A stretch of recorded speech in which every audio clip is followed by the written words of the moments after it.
everyone, it's Hailey, and today I'm going to be talking about some of the books that I have read recently.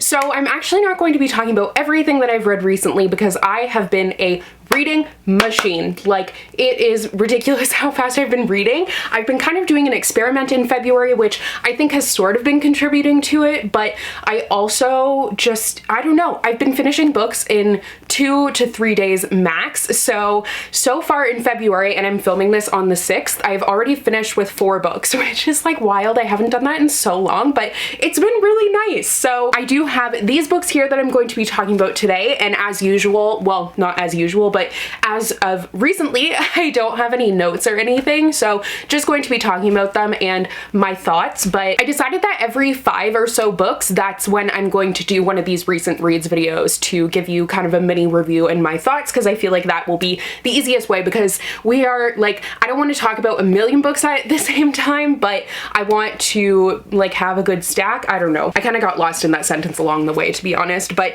these are the books that I have read so far that I will be talking about next time. Actually, I'm currently reading Spin the Dawn, super enjoying it, but I have finished with these 3, so these 3 will be in my next recent reads video. But I have a little bit of everything here. I've kind of been all over the place with my reading. I've read some fantasy, I've read some sci-fi, and obviously contemporary and like some romance here. Do I have any romance in here? No, these are all YA books, and I do have some historical fiction. So without further ado, let's just get into it. Also, I'm on the floor again, by the way, so we're just rolling with that. That seems to be just what I've been doing lately. And Charlie's next to me. You just can't see him, but I promise he is here. So to start off, I wanted to talk about the book that I had mentioned in my last recent reads video because I was reading it at that time and just loving it so much, and that is We Are Not Free by Traci Chee. By the way, if there are any books in particular that you wanted to hear more about, I will have timestamps in the description box down below, and I'm not going to be spoiling anything for you guys. I'm just going to be giving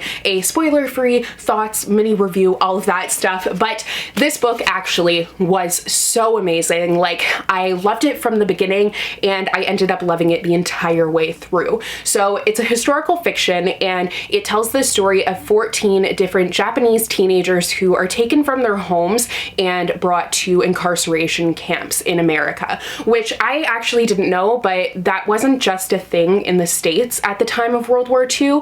They also had these camps in Canada, so that was like a really, I ended up Googling because someone had told me on the last video where I mentioned it, that these camps also existed in Canada, and I had no clue, and it was a very startling realization to realize that that was something that happened here as well. So I'm very glad that I read this book because it exposed me to the truth of that history, and the telling of, like, this book was incredibly written. The writing was so amazing. I've never read anything by Traci Chee before, but this is actually an own voices story. She's pulling from her own family's history, and she actually has an author's note at the end where she kind of talks about some like specific things that came from her actual ancestors and her family, and I thought that was really fascinating. But I knew going into this that this was telling the story of 14 different teenagers, and I was kind of like taken aback by that because I was like, how are you going to tell the story of so many different characters? But it was really interesting because you really just get one chapter with each character. There's a couple that show up a couple of times, but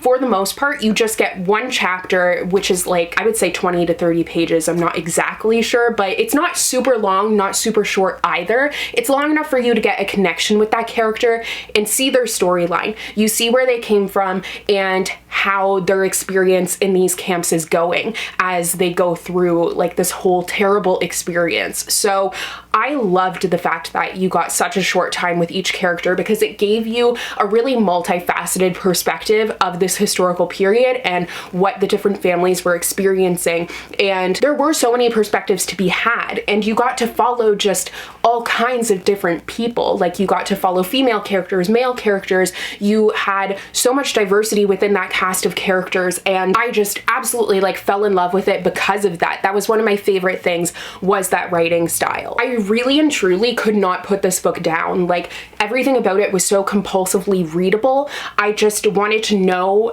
more about each of the characters, even though like it's not like you see the one character and then you completely don't see them. They all are interconnected. So all the stories are intertwined, and you get to see from a different character's perspective, the perspective of a character that you have just read from. I don't know if that really made sense, but basically you're just switching perspectives a lot to kind of get a different view and a different lens on things, but you do still get to see those characters again that you were introduced to. One of my favorite characters was one of the characters in the beginning. I don't remember her name. It's the character on the cover who's blonde. She wears a blonde wig. I can't remember her name, but Betty, she was my favorite. I found her perspective on things to be so fascinating because she's trying to remain so positive and upbeat in the face of like this terrible tragedy and this racist experience that they are having. Like, it was such a chilling and haunting read. It had so much emotion packed in it, so many different storylines, and it was absolutely incredible. Like, this is one of my favorite historical fictions.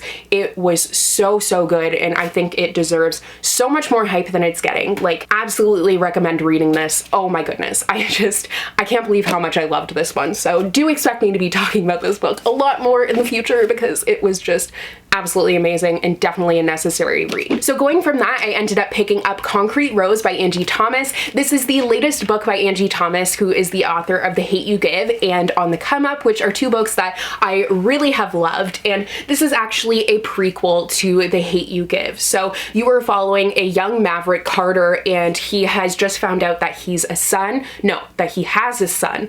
I don't know what was just happening in my brain, but he is going from being involved in gang life to he's trying to leave that behind and try and make an honest living so he can protect his family. In case you don't remember, Maverick is Star's father from The Hate U Give, and he was always a character that very much intrigued me. So I was really excited when I heard that we were going to get more of his backstory, and this definitely did not disappoint. I really enjoyed it. I thought it gave me a lot of insight into the before of The Hate U Give and how her parents came to be the people that they are, how Maverick in particular came to be who he was. And you could see so many seeds of like who he is, the father he is in The Hate U Give in here, and it was nice that that characterization still stuck. The story also had some twists, not really twists, but like some really chilling and haunting moments that I wasn't expecting and took me by surprise. And you find him faced with so many difficult decisions and a lot of responsibilities put on him suddenly, and how he deals with that and how he tries to protect everyone. Like, it's definitely a story that's packed with a lot of emotion. It doesn't have like a huge overarching plot, but it was like engaging and intriguing enough for me to keep on reading. I just would say that this has more of a quiet plot than The Hate U Give or On the Come Up.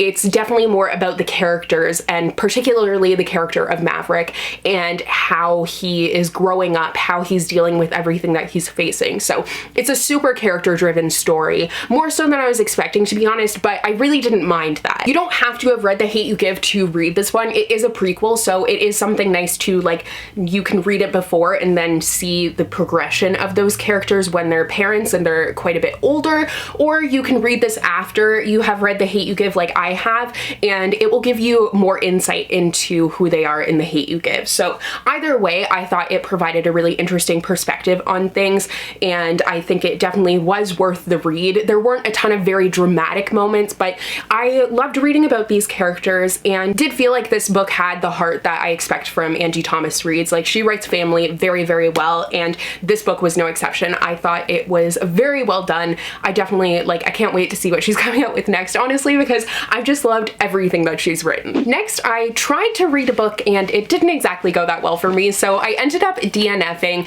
A Deadly Education by Naomi Novik. So this is by the author of Uprooted, which I still own and I am going to give a chance, but this is a dark academia story, and I got 50 pages into this and I decided to put it down because I just was like, no, like, this just isn't working for me. And I know a lot of people really love this book. That's why I picked it up. The hype, I kind of bought into it, but I just knew immediately that it didn't matter like how much further I was going to get into the book, I wasn't going to enjoy it. This was quite info dumpy. There was a lot happening in the beginning, and I'm sure like some people said that kind of wears off after the beginning, but it just was so much at once that I couldn't really wrap my head around the world and didn't really know enough about the characters to care to continue. The main issue though was the writing, and this is something like, I don't know if Uprooted will have the same issue, but I think it's just the writing of this main character in this book. It's just so like stream of consciousness, like kind of I don't know, it was just a lot of babbling, and I was like, okay, like, please stop. Like, just please stop. I felt like I was just being talked at, and I didn't really like that. Like, maybe if I tried the audiobook, I might like it, but honestly, I don't think I really care to, which is why I just decided to put it down, at least for the moment. Like, the only other way I would pick this up is the audio, but I just kind of am like, meh, I don't know how I feel about that. I do understand, like, to set up a fantasy, you need information. You're going to need to know what's happening. It was just really the amount of information that was being thrown at me, combined with a character that was just like, just talking at me, and like, it was just so much telling and not enough showing for me that I was like, okay, I'm out. So just ended up DNFing this, and oh well, I'm sorry if you did like it. It just wasn't for me. Next, I ended up picking up a fantasy, and that was Where Dreams Descend by Janella Angeles. So kind of picked this one up just like on a whim. I was like, I know it's a circusy story, so that seems really intriguing to me. And this is an instance where I'm super glad that I don't do ratings anymore, because I honestly have no clue how I would rate this book. Like, no clue. I have really, really mixed feelings on it. So I'm not quite sure yet if I will end up picking up the sequel for it, but I am glad I read it. Like, I liked it. It's just I have a lot of mixed feelings on it overall. The main thing with this book is it is shrouded in mystery. There is a lot of mystery surrounding it, and for me, it got to be a little bit too much at times. I understand wanting to keep the reader intrigued and kind of keep this like dark world under veil, so you're trying to figure out what's happening and you don't know what's up and down. Like, it did remind me of Caraval a lot in that way, but I just wanted a little bit more. Like, I wanted some answers a little bit sooner. Through the middle, I was kind of getting frustrated because I was like, okay, I get the mystery, but like, can we kind of like get something here? I just need a little bit of a seed of something, because I have no clue what is really happening, and that's kind of annoying. I'm not gonna lie, like, there were quite a few times where I was like, I should just DNF this, but I never ended up DNFing it, because it wasn't that I wasn't liking it. Like, it was dark and the characters were instinctive and interesting enough for me to want to keep reading.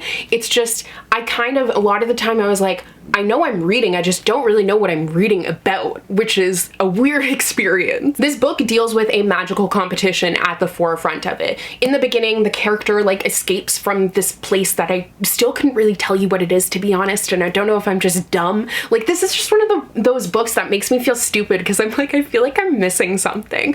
But the character ends up going to this town that's really well known, but like, you can't ever go there, so she's never been there. It's like this ice town, and she goes for this magical competition, and she's the only female there, so she is this magician. She's not actually supposed to be allowed in it, but she ends up like being allowed in it, and it's just this magical competition that you're following, but there's a lot of like weird stuff happening, to be honest, and I don't really remember how it ended entirely. I like kind of do. Why can't I remember how this one ended? Oh, right, it has to do a lot with mirrors. I don't know. There was just like, there was a lot happening. So definitely one where I'll kind of have to refresh myself if I do end up picking up the sequel, but like, it was really interesting. The magical competition was super cool. The magic system was cool. I just felt like there was a lot kind of missing for me, and I needed a little bit more as a reader. I kind of like a little bit more to go off of, but it was fun. It was like, I don't know, it was just a dark atmospheric read, so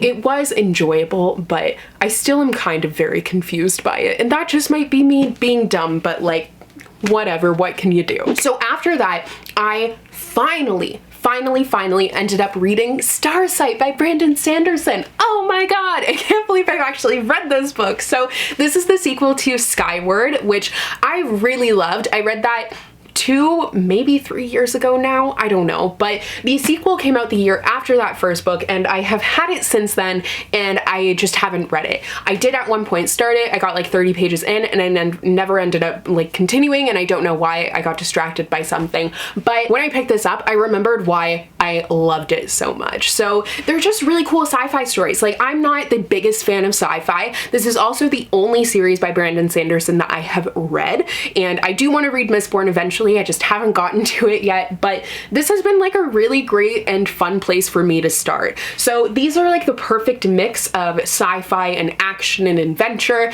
but also really funny. Like that is absolutely what gets me. Like you have a sassy, sarcastic spaceship, like that's everything I need in life. This book though does take a really different turn than the first book. The first book, you are really focused on a certain cast of characters and their adventures, and Spensa, the main character, trying to make it because her father has been treasonous, so he's died, but she's experiencing a lot of hardships and obstacles because of that. Because of what he did, she ends up paying for that. So you're seeing her rise above that. Now, it dealt a lot with like flying and fighting and kind of setting up the world, and in the second book, the world like completely exploded. So you don't deal with that same cast of characters. Spensa is still your main character, but it's set somewhere entirely different, and you get to see all of the species of this world. You get to see like so much more of it that is expanded upon, and I thought it was really cool. I don't think I've ever read a book that deals with aliens as prevalently as this one does. Like I said, like not the biggest fan of sci-fi, so that's probably why, but it reminded me a lot of Doctor Who in that way because there are so many different alien species and I could picture them super well. Like Brandon Sanderson really has a way of describing things so you can easily visualize everything. Even action scenes, I'm not the biggest fan of action scenes. I kind of am like, I get bored with them, but his wanted me to keep reading. They're very cinematic, so I felt like I could see everything that was happening. Well, this book kind of took a completely different turn than the first book. I thought it did a good job of adding upon what was set up in the first book, but also opening this up to new sequels. I know there is another book coming out. I'm not sure if it's going to be coming out this year or sometime in the future. He writes so much that like I'm not surprised that we're kind of waiting for it, and I'm not mad about it because it did give me time to catch up with this one. But this one ended on a really interesting note, so like I'm super intrigued for the next book. I will say I did find this to be pretty predictable, which is kind of rare for me. I don't generally predict what's happening in books. I don't try. So when it does happen, it is kind of disappointing for me. So I did see from the beginning how things were going to end. I could see where a lot of things were going. There were still some things that surprised me, but some of the twists I did see from like a mile away, which was very interesting because that just never happens, but it didn't take away from my enjoyment. I thought this was the perfect mix of fun, light moments, but also a lot of action, a lot of political intrigue, and just a lot of drama built up. So if you're looking for like a fun, adventurous story, I think the series is perfect for that. And the last book that I wanted to talk about today is You Should See Me in a Crown by Leah Johnson. I decided to start February off with reading this book because I felt like it seemed like the perfect book to kick off Black History Month, and also like Valentine's Day. It felt like the perfect read for that. So in this book, you are following the main character, and she is trying to run for prom queen, which is like a huge thing in the town that she lives in. She lives in this small conservative town, and running for prom queen is like huge. It's a big deal. Kind of think like pageanty. That's kind of what it made me think of. So Liz also happens to be interested in girls, and that is kind of a rule in the prom like sphere. I don't know what to really call it, but you're not allowed to take someone of the same sex to prom. It's just a very small conservative town, so they have a lot of like backwards old style rules, and Liz kind of is coming to shake things up a little bit. So she also, if she wins prom queen, would be the first Black winner. Now she also has a new girl at school that she is starting to fall for. So this book was just so stinking cute. Like it was adorable watching Liz like just grow up, and I loved it. It was so cute watching her romance blossom and seeing those two characters come together in a town where like most people don't want them to be together. It was beautiful to watch, and I just felt like I was rooting for like a little sister, and you're like, learn who you are, like accept yourself and fall in love, and you're so happy for her. Like I couldn't help but smile. This was a story though that had so much going for it. Like it had the cutest romance plot line. It was adorable, obviously. I mean, I've said that like 12 times, but really, it was adorable. But it also had some seriousness to it as Liz is trying to succeed and she's really struggling. Like, she was hoping for a scholarship so she can become a doctor because of her mother and her brother's health issues. She wants to be a doctor who tries to cure that, and she loves music as well, but her music scholarship ends up falling through, so then she turns to being prom queen because you get a scholarship for that. But there are a bunch of obstacles thrown her way, and there are all these other characters, these other people competing who don't really need the money. They're just doing it for the notoriety because it's such a big thing in their town. So I was rooting for Liz the entire time, and I loved seeing her progression in multiple ways. The character development was great. Like, it was just such a fun read overall, and I'm definitely excited for more from this author. She has a new book coming out this year that I can't wait for. Okay, so those are all the books that I have read recently. So like I said, I'm going to probably be having another one of these videos very soon, so stay tuned for that. But I hope you guys enjoyed. If you have read any of these books as well, please let me know your thoughts on them or any that you would like to read. I would recommend all of these. I thought they were all really good. I mean, except for A Deadly Education, which I didn't really enjoy that much. I've been having luck with my reading so much recently, like not just with the speed I've been reading, but also I've just been reading a lot of great books, which is so refreshing. So thank you guys so much for watching today's video, and I will see you in the next one. Bye!